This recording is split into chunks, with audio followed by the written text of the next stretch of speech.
Entonces, el tema se sigue conservando, ¿no? El tema es el mismo. Prácticamente aquí estamos aplicando las leyes de Newton, ¿no?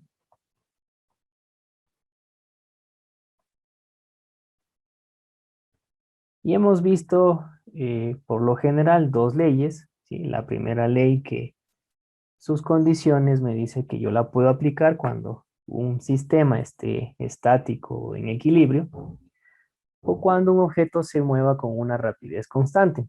En esos dos criterios o esas dos condiciones yo puedo aplicar la primera ley de Newton.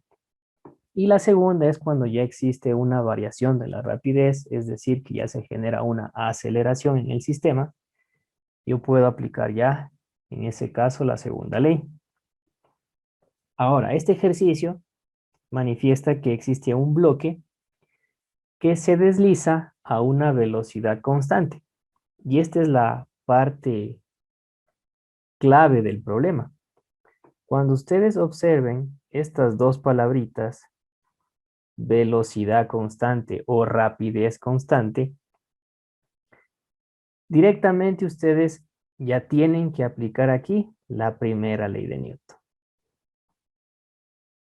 ¿Estamos de acuerdo? Entonces,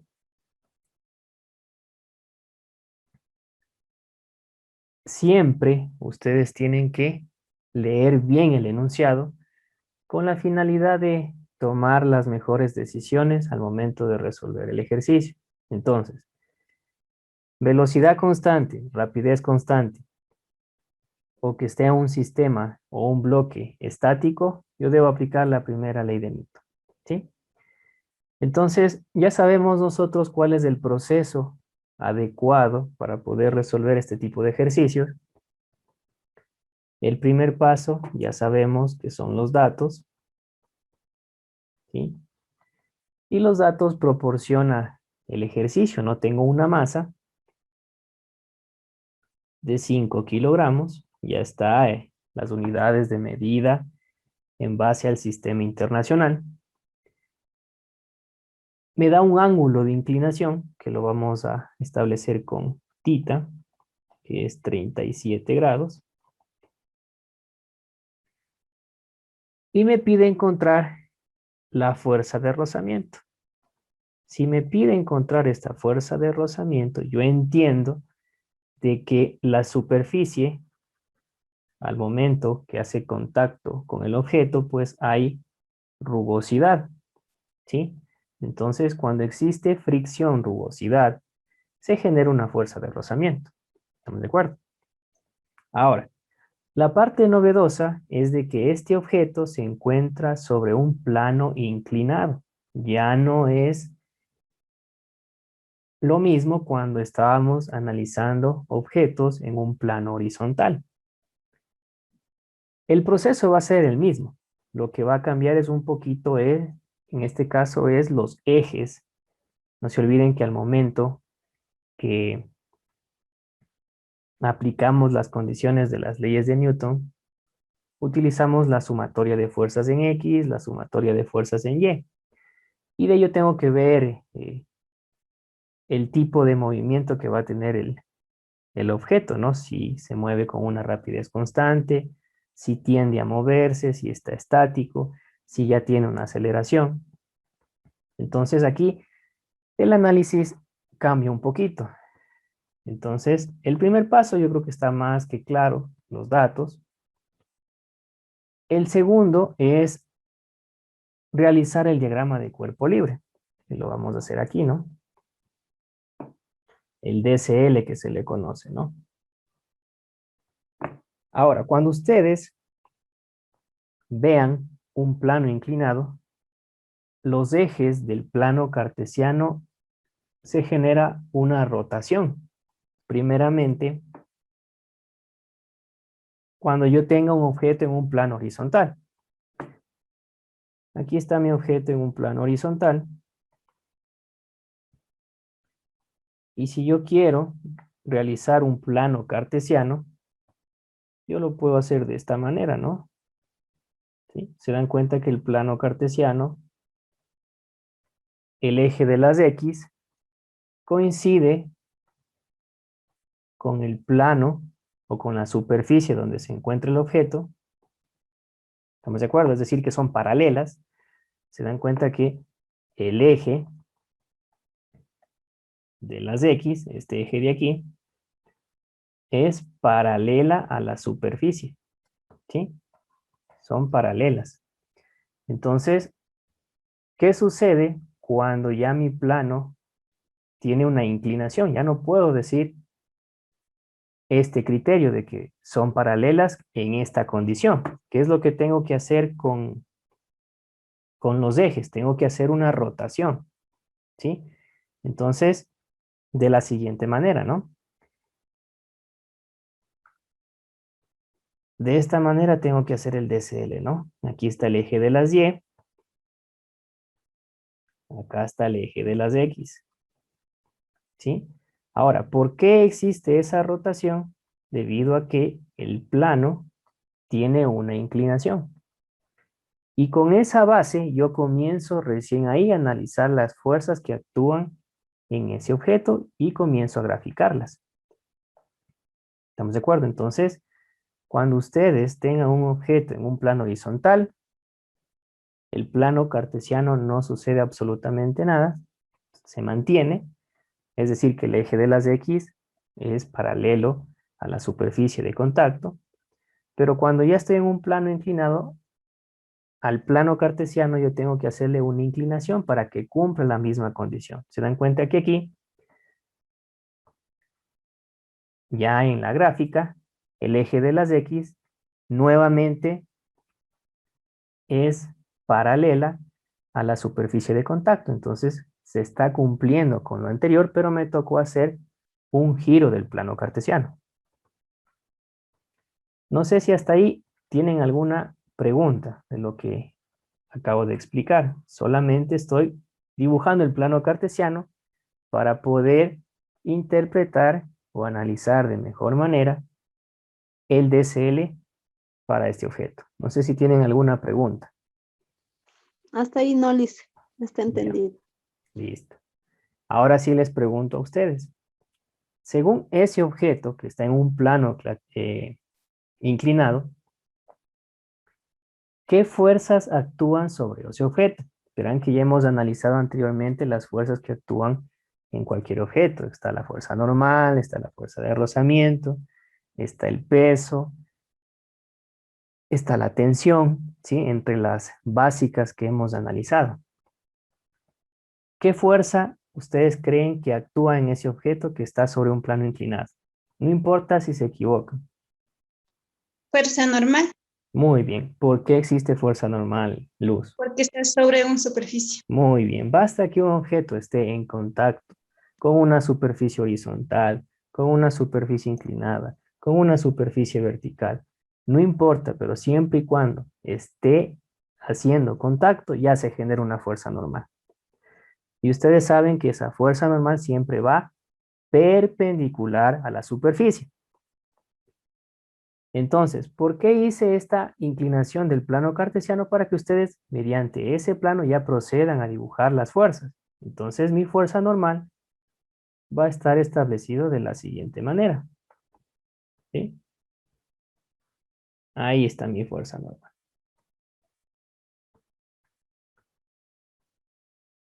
¿Sí? Fuerza normal. Está en el eje de las Y. ¿Estamos de acuerdo? Y observo que esa fuerza normal forma un ángulo de 90 grados con la superficie. Entonces cumple con la condición de que deben ser perpendiculares. Excelente. ¿Qué más existe en ese objeto? ¿Quién me ayuda? Eso. Muy bien. Si ahí como dato me da una masa, es obvio que ese objeto tiene un peso. Y yo les dije que el peso siempre va dirigido hacia abajo, siempre. Entonces, el peso en este caso va de esta manera. Ahí. ¿Sí? Siempre es hacia abajo rectito. Este es el peso. Y se dan cuenta que ese peso no coincide con los ejes. La única fuerza por el momento que coincide con los ejes es la fuerza normal. La fuerza normal coincide con el eje Y positivo. Pero el peso no coincide con ninguno de los dos ejes. Y ahí se genera un pequeño problema. Y nuevamente les voy a recalcar cuando analizábamos un objeto que se encuentra en un plano horizontal. La fuerza normal dibujábamos hacia arriba y el peso hacia abajo, ¿se acuerdan? Entonces, si yo analizo esta gráfica, tanto la fuerza normal como el peso coincide con qué eje, coincide con el eje de las Y, ¿sí? ¿Se dan cuenta? Pero en este caso, cuando ya el plano está inclinado, observo que la fuerza normal sí cumple con esa condición de que coincide con el eje de las Y, pero el peso ya no coincide, porque ya está inclinado. Y ese es el problema que se origina en este tipo de ejercicios. ¿Estamos de acuerdo? Entonces, ¿qué es lo que ustedes tienen que hacer si observan cualquier fuerza que no coincida con los ejes? Tienen que descomponerla en sus coordenadas o en sus componentes rectangulares, que también se la conoce de esa manera. ¿Qué significa eso? Que a ese peso ustedes lo van a descomponer de la siguiente manera. Aquí va a estar mi peso en el eje de las X.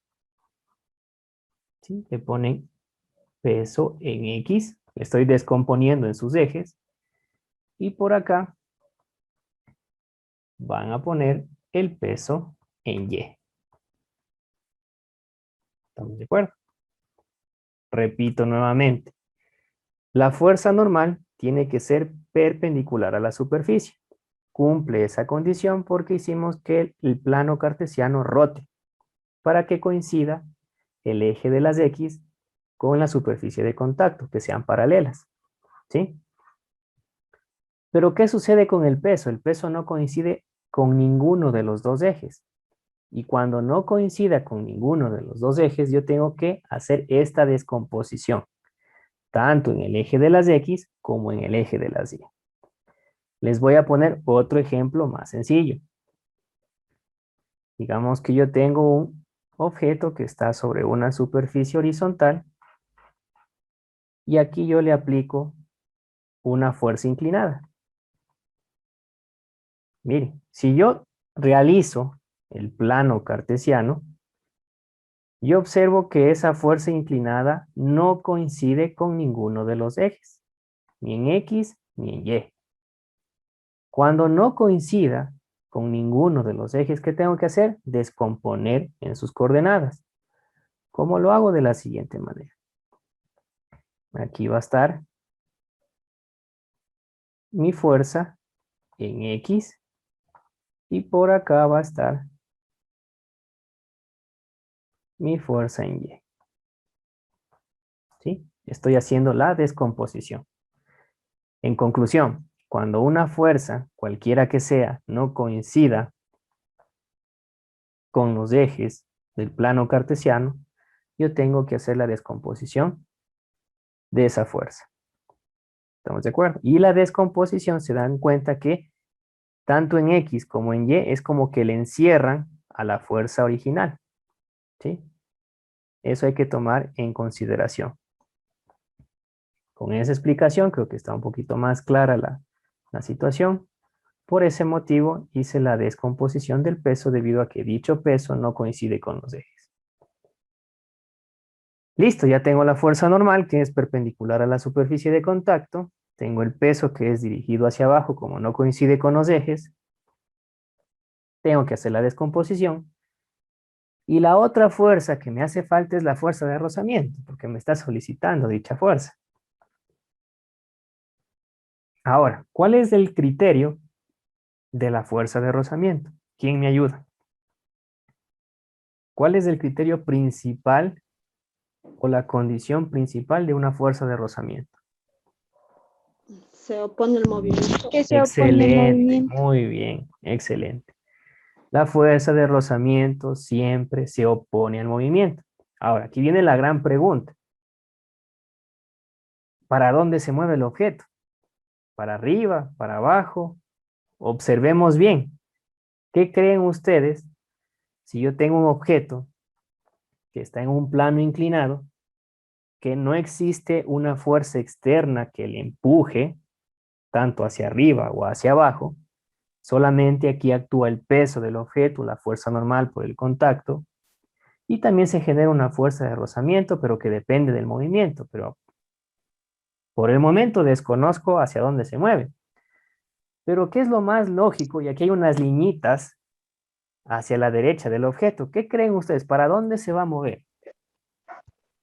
Hacia la Para izquierda. abajo. Para Muy abajo. bien, para abajo, hacia la izquierda. ¿Se dan cuenta que estas liñitas es como que me está dando esa orientación hacia dónde se va a mover? Sí. Entonces, es obvio que el movimiento, en este caso, va a ser hacia la izquierda. Y si el movimiento es hacia la izquierda o hacia abajo, en este caso, la fuerza de rozamiento yo tengo que dibujarle en sentido contrario. Es decir, que va hacia la derecha, hacia acá. ¿Sí? Ahí está mi fuerza de rozamiento. Listo, no tengo nada más. Esas son las fuerzas que actúan en este objeto. No existe tensión porque no hay ningún cable. No se olviden que para que exista tensión debe estar una cuerda, debe estar un cable para poder interpretar esa fuerza. Listo, ese es el DCL. ¿Estamos de acuerdo? Preguntas sobre cómo hacer el DCL. Yo siempre les decía, si no saben cómo dibujar las fuerzas que actúan en un objeto, es decir, el DCL, de ahí en adelante ya van a hacer mal el proceso.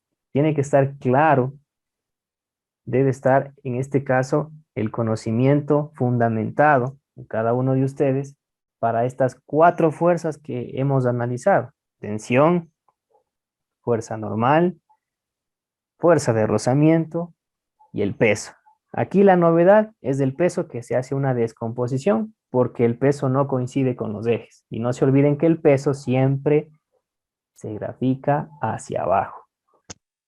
Y como les dije inicialmente, que el ejercicio me manifiesta que este objeto tiene una velocidad constante, voy a aplicar la primera ley de Newton y esta primera ley de Newton me dice que la sumatoria de las fuerzas en X es igual a 0 y la sumatoria de fuerzas en Y también es igual a 0. ¿Estamos de acuerdo?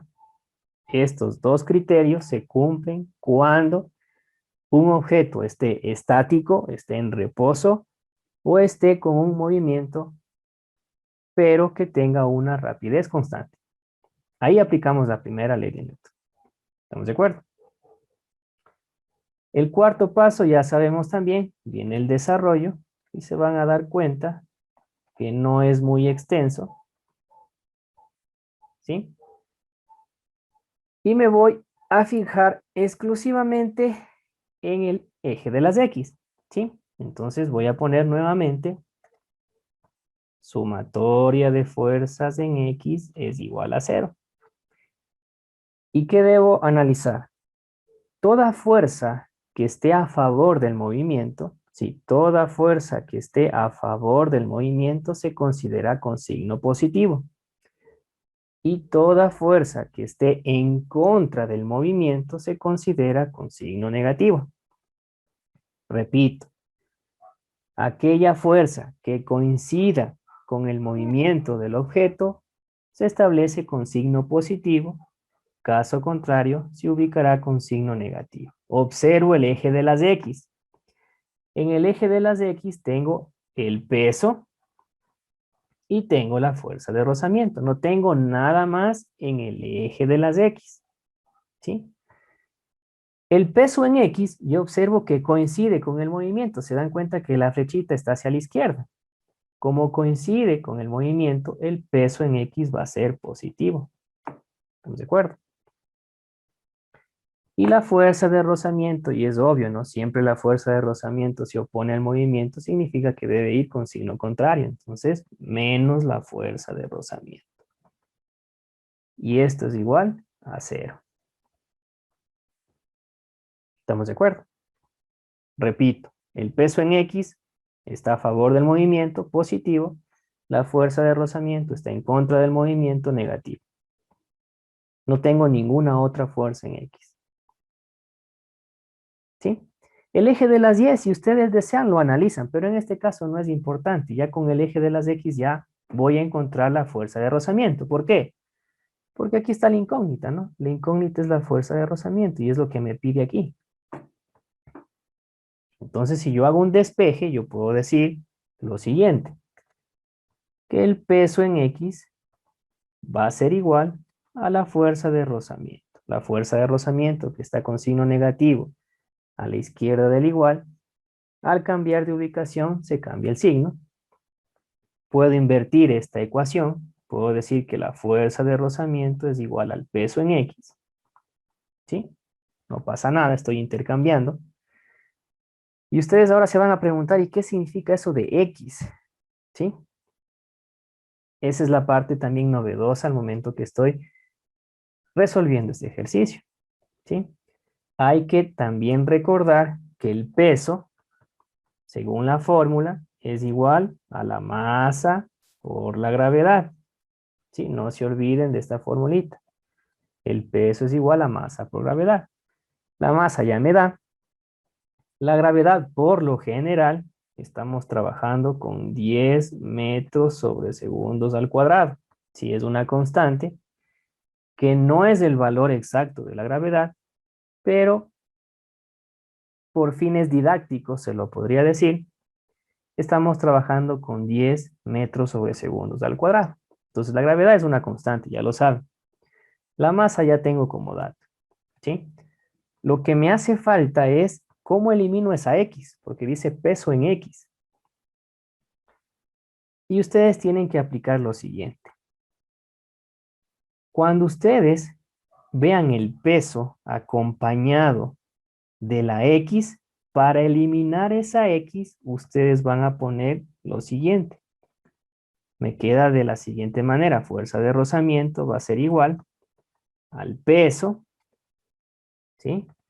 Para eliminar esta X que está aquí, ustedes van a poner por el seno del ángulo. ¿Estamos de acuerdo?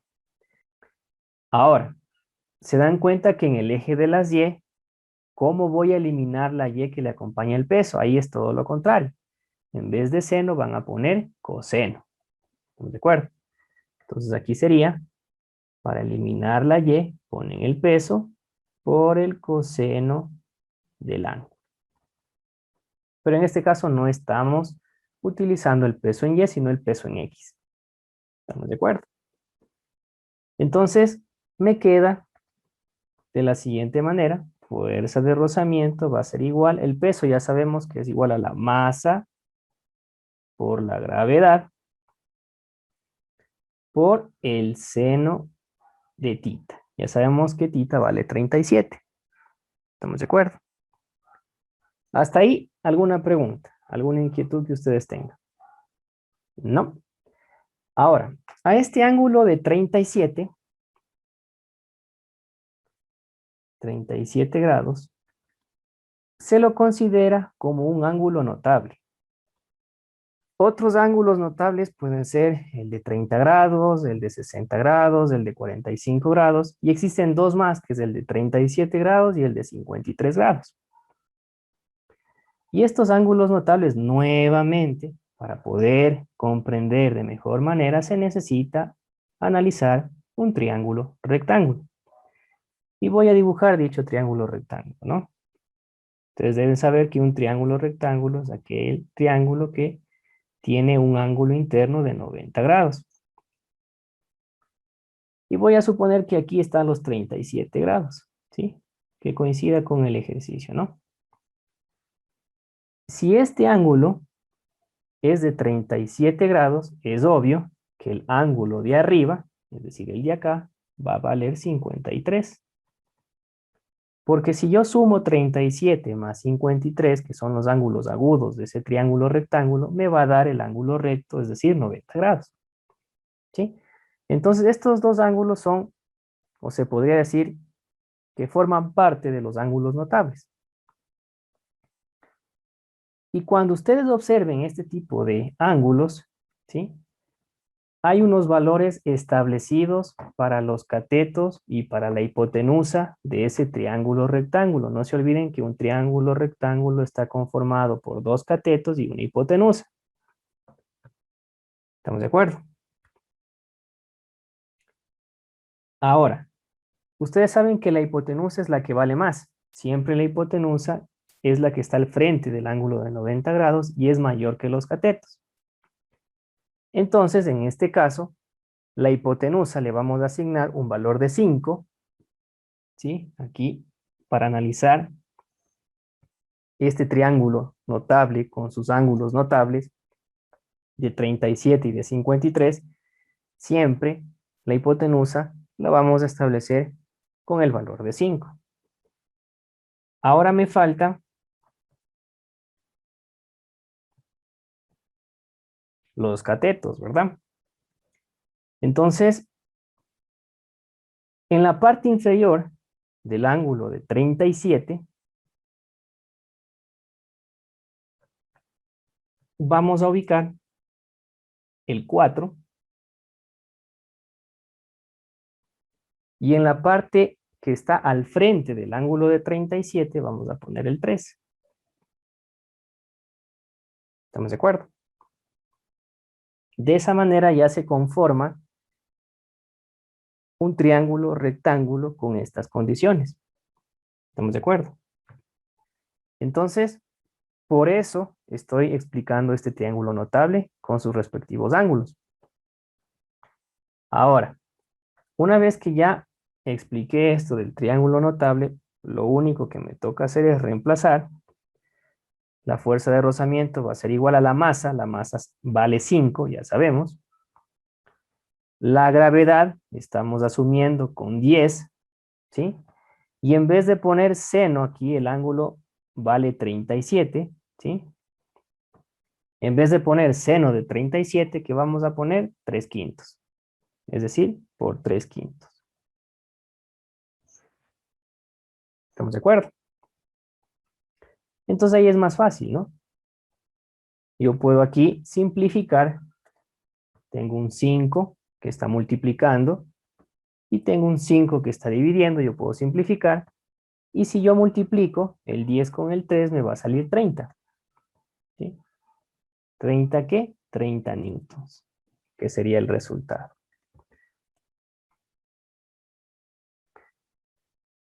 Este ejercicio, a diferencia del anterior, tengo dos objetos.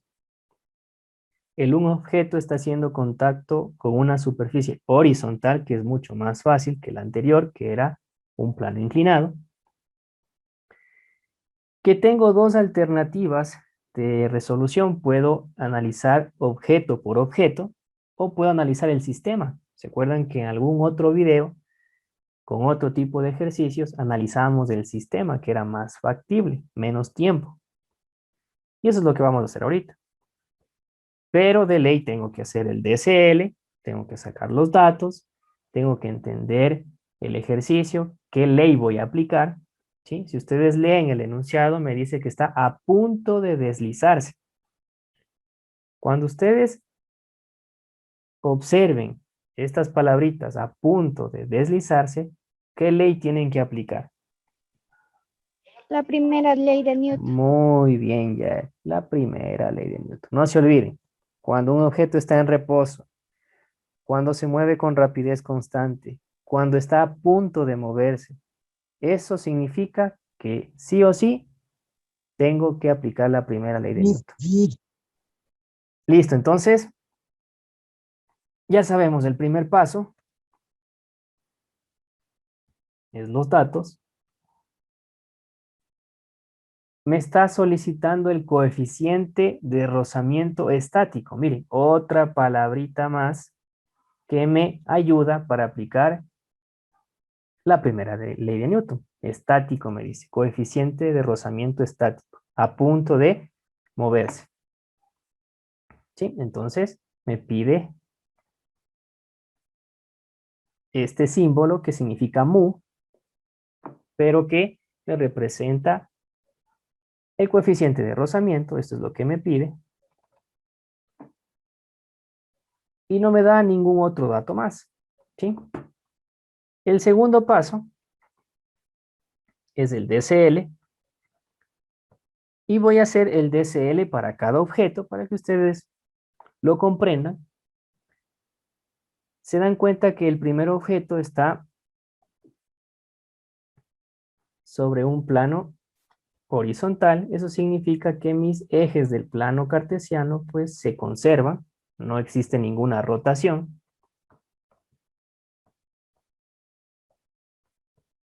Y comienzo a graficar, ¿no? En este objeto yo observo que está haciendo contacto con la superficie. Tengo una fuerza normal, ¿verdad? Y esa fuerza normal ya sabemos que va hacia arriba y es perpendicular. Fuerza normal.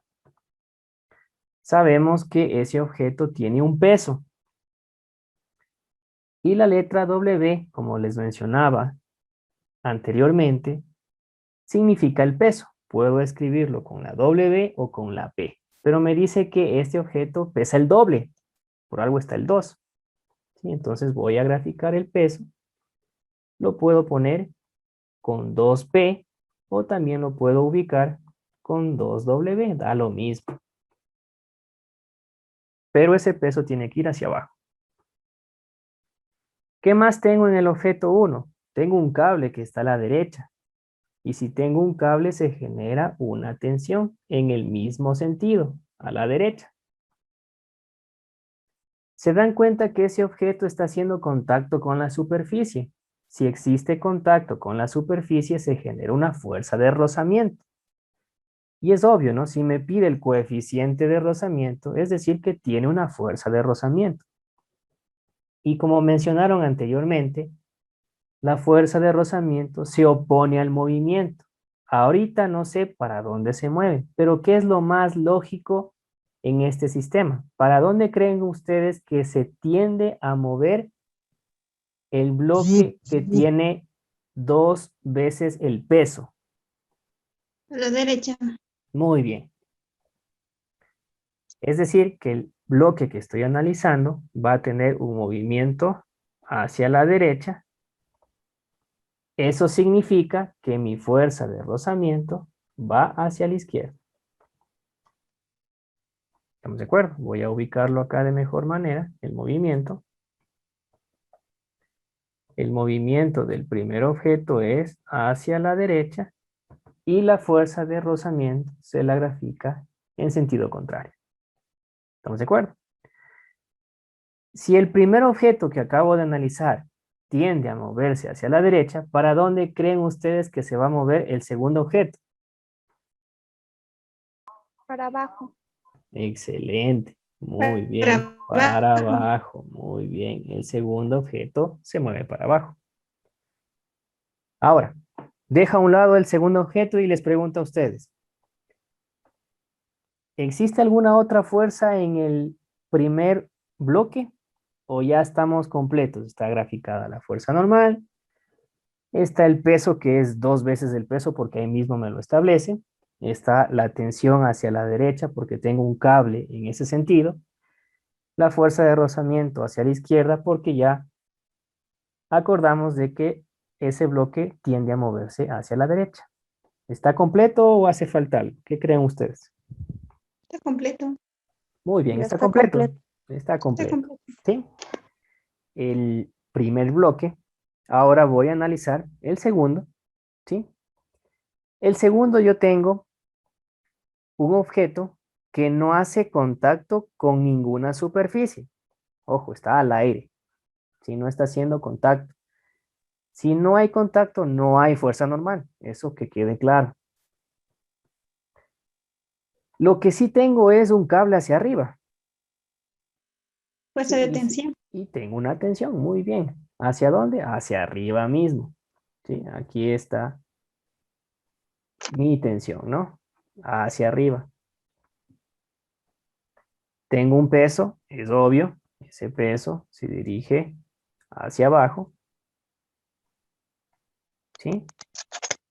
Y que en este caso puedo ubicarle como W o como P, cualquiera de las dos. Nosotros ya nos acostumbramos a trabajar con P, pero ya les digo que depende del libro que uno analice, pues la W también significa el peso. Nuevamente les pregunto, en el segundo objeto, ¿está completo? ¿Hace falta algo? ¿Qué creen ustedes para el segundo bloque, el de aquí, el que está con W?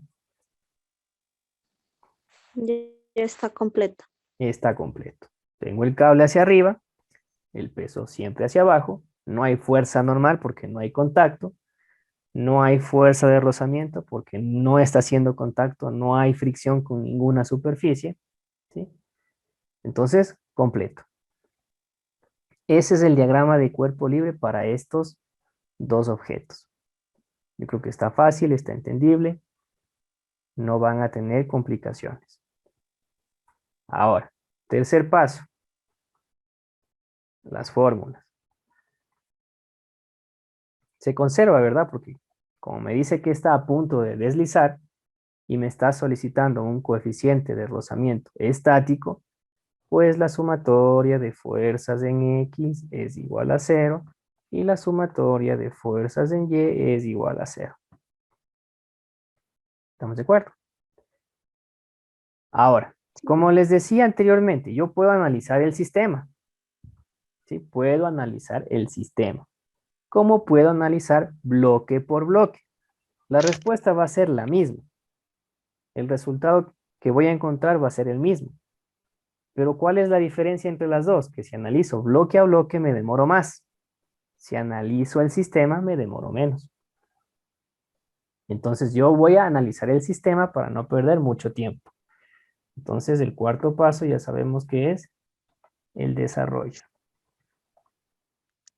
¿Sí? Listo, entonces cuando ustedes tengan un objeto que está ubicado de manera horizontal y el otro objeto que está de manera vertical, se recomienda en estos casos seguir la trayectoria del movimiento. Para el un caso, hacia la derecha, para el otro caso, hacia abajo. Entonces, voy a aplicar sumatorias de fuerzas en X y en Y al mismo tiempo. Para no poner X y Y, yo digo sumatoria de fuerzas del sistema. ¿Sí? Entonces, aquí voy a poner la sumatoria de fuerzas del sistema es igual a 0. ¿Estamos de acuerdo?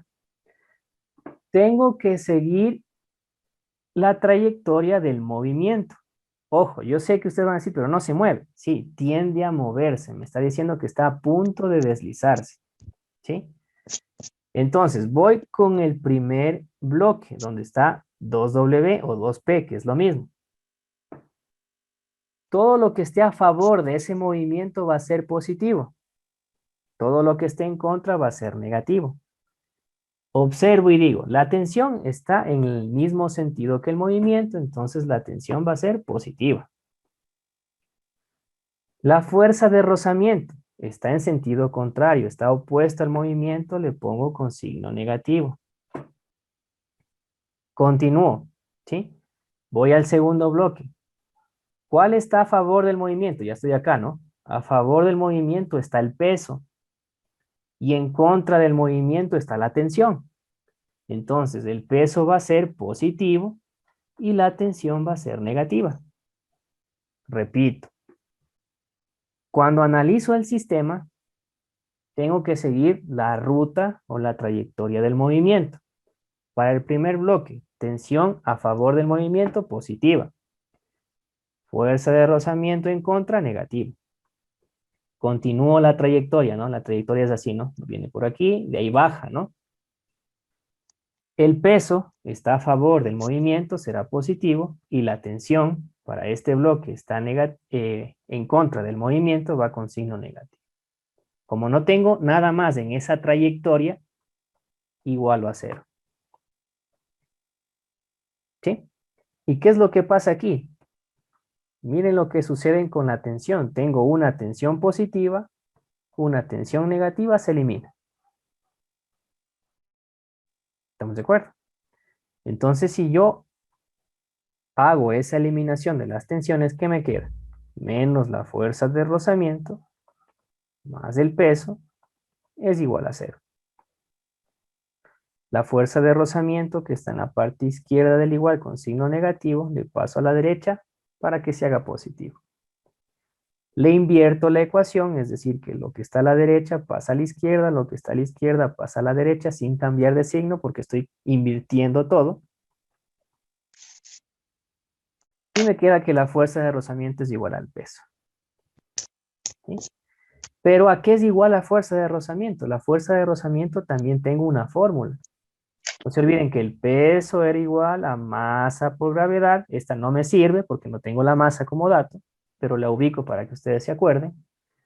Y la fuerza de rozamiento también tiene una fórmula. ¿Cuál es? ¿Quién sabe? ¿A qué es igual la fuerza de rozamiento? Me dice que es igual al coeficiente de rozamiento por la fuerza normal. ¿Sí? Es otra fórmula que ustedes deben saber. Fuerza de rozamiento es igual al coeficiente de rozamiento por la fuerza normal. ¿Sí? Entonces, en vez de poner fuerza de rozamiento, ¿qué vamos a poner? Coeficiente de rozamiento por fuerza normal. Esto va a ser igual al peso. ¿Estamos de acuerdo? Repito. La fuerza de rozamiento por fórmula es igual al coeficiente de rozamiento por la fuerza normal. Como aquí tengo la fuerza de rozamiento, ubico la equivalencia. Coeficiente de rozamiento por fuerza normal. Y recién aquí aparece ¿qué cosa? El coeficiente de rozamiento, que es la incógnita que me está solicitando el ejercicio. ¿Estamos de acuerdo? ¿Pero qué no tengo? La fuerza normal. Como no tengo la fuerza normal, ¿y en qué objeto existe la fuerza normal? ¿En el objeto 1 o en el objeto 2? ¿Qué creen ustedes? ¿Dónde se genera la fuerza normal? En el 1. En el 1. Entonces me toca, sí o sí, analizar exclusivamente el bloque 1. ¿Por qué? Porque ahí está la fuerza normal. Entonces, si yo voy al bloque 1, voy a poner aquí bloque 1, voy a aplicar una sumatoria de fuerzas en Y. ¿Por qué voy a aplicar la sumatoria de fuerzas en Y en dicho bloque? Porque ahí está la fuerza normal. ¿Sí? Y esto es igual a 0 porque estoy aplicando la primera ley de Newton y aquí están las condiciones. ¿Sí? Entonces, como voy a aplicar la sumatoria de fuerzas en Y, todo lo que esté arriba es positivo, todo lo que esté abajo es negativo. En otras palabras, toda fuerza que tenga una orientación hacia arriba será positiva y toda fuerza que tenga una orientación hacia abajo será negativa. La fuerza normal está hacia arriba, entonces será positiva y el peso que está hacia abajo va a ser negativo, pero vale 2 veces del peso, entonces menos 2 veces del peso. Y esto es igual a 0. Ahora ustedes van a decir, ¿pero por qué hago esto? Porque acá en mi fórmula aparece la fuerza normal y yo no tengo ningún valor de la fuerza normal. Como no tengo ningún valor de la fuerza normal, tengo que ver una alternativa para eliminar esa fuerza normal. ¿Sí? ¿Y cuál es la alternativa? Analizar el bloque 1. ¿Con qué criterio? Aplicando la sumatoria de fuerzas en Y igual a 0 porque ahí se encuentra la fuerza normal. Si yo despejo la fuerza normal, dicha fuerza normal va a ser igual a 2 veces el peso. ¿Y qué creen ustedes que voy a hacer ahorita? Ya encontré que la fuerza normal es 2 veces el peso. Sumar el peso. No, repito. La incógnita es el coeficiente de rozamiento. Aquí está, la U, ¿sí? Pero ese coeficiente está multiplicado por la fuerza normal, que no tengo, no sé cuánto vale. Pero para poder deshacerme de esa fuerza normal, analicé el bloque 1, porque en el bloque 1 está la fuerza normal. Apliqué la sumatoria de fuerzas en Y igual a 0, porque es la primera ley de Newton. La fuerza normal positiva porque tiene una orientación hacia arriba, 2 veces el peso negativo porque está con una orientación hacia abajo. Despejo la fuerza normal y me queda que esta fuerza normal es igual a 2 veces el peso. ¿Qué creen Multiplico. ustedes? Más o menos, tienen la idea. Tengo que reemplazar. En vez de poner esta fuerza normal que tengo aquí, voy a reemplazar con la equivalencia, ¿no? Voy a reemplazar acá la fuerza normal. ¿Estamos de acuerdo? Entonces, me va a quedar coeficiente de rozamiento por, en vez de poner la fuerza normal, ¿qué pongo? 2 veces el peso, porque es la equivalencia.